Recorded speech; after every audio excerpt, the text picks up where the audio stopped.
जय माँ काली। जब आप मंदिर जाते हैं तो आपने देखा होगा कि मंदिर के बाहर बहुत सारी दुकानें लगी होती हैं और हर जगह लगी होती है। जहाँ भी मंदिर होता है वहाँ दुकानें ज़रूर लगती हैं। प्रसाद की, फूल, धूप, दीप, चुनरी वगैरह वहाँ बेची जाती हैं, दुकानें लगी होती हैं।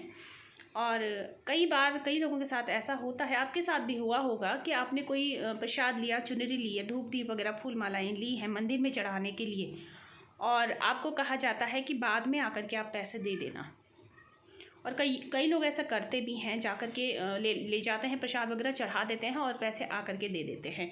कई बार टोकरियाँ मिलती हैं हमें प्रसाद की पूरी, तो कहा जाता है कि जब आप टोकरी वापस करने आएंगे तो उस वक्त आप पैसे दे देना, कोई बात। पाठ, दान, धर्म, ये चीज़ें तो हर एक व्यक्ति आजकल करते हैं, सभी करते हैं।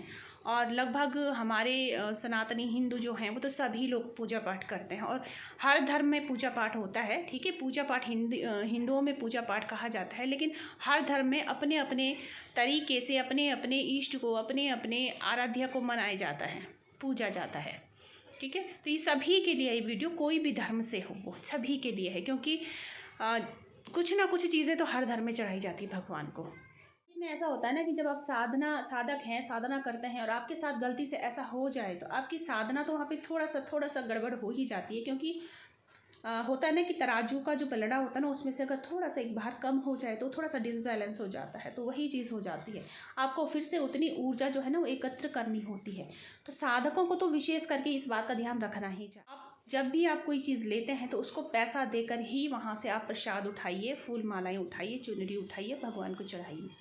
यदि आप गलती से ऐसा कर देते हो कि आपने सामान तो ले लिया, पैसे नहीं दिए, तो जो आप मंदिर में आप चढ़ा रहे हो ना, वो आपकी तरफ से नहीं माना जाता है, वो उस दुकानदार की तरफ से ही माना जाता है। और आशीर्वाद जो भगवान का होगा आपको नहीं मिलेगा, बल्कि दुकानदार को मिलेगा।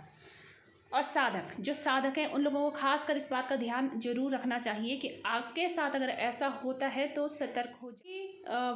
पूजा पाठ करने वाला तो उसका तो जाएगा ही जाएगा, ठीक है, लेकिन कम नुकसान होगा, लेकिन आपका बहुत नुकसान होगा, क्योंकि आपकी सालों की तपस्या का जो फल है ना, उसमें से कुछ हिस्सा उस व्यक्ति को चला जाएगा और आप जो है वो खाली हो जाएंगे। तो साधकों को विशेष प्रकार से इस चीज़ का ध्यान रखना चाहिए कि जब भी कोई भी चीज़ आप कहीं से भी ले रहे हों, सबसे पहली बात तो ये है कि मोल भाव बिल्कुल भी ना करें इन चीज़ों में। अगर वो गलत कर रहा है, व्यक्ति दुकानदार गलत कर रहा है, तो उसका फल वही भोगेगा, ठीक है। लेकिन अगर आप उसमें मोल भाव कर लेते हो तो वहाँ पर आपका पुण्य जो है वो क्षीण हो जाता है। तो या तो आप लो ही ना, फिर घर से ले जाओ, आपको जो भी प्रसाद ले जाना घर से ले जाओ। ले रहे हो तो कोई मोल भाव करने की आवश्यकता नहीं है, फिर आप सीधे खरीदो और भगवान को चढ़ाओ। इस चीज़ का ध्यान दीजिए। पैसे ज़रूर दे दीजिए उसी समय जिस समय आप प्रसाद खरीद रहे हैं भगवान को चढ़ाने के लिए। ये गलती कभी भी ना करें कि पैसे आप बाद में दे रहे हैं, क्योंकि कई लोग जानबूझ के भी ऐसा करते हैं, क्योंकि जानते हैं वो लोग कि ऐसा करने से उन्हें क्या फ़ायदा होने वाला है। देखिए, बात भले ही छोटी है, बहुत छोटी है, लेकिन दिमाग में नहीं आती सबके। ध्यान रखिए इन चीज़ों का और अपने पुण्य को, अपने साधना को, अपने आशीर्वाद को, यानी भगवान के आशीर्वाद को अपने हिस्से में बचा करके रखिए।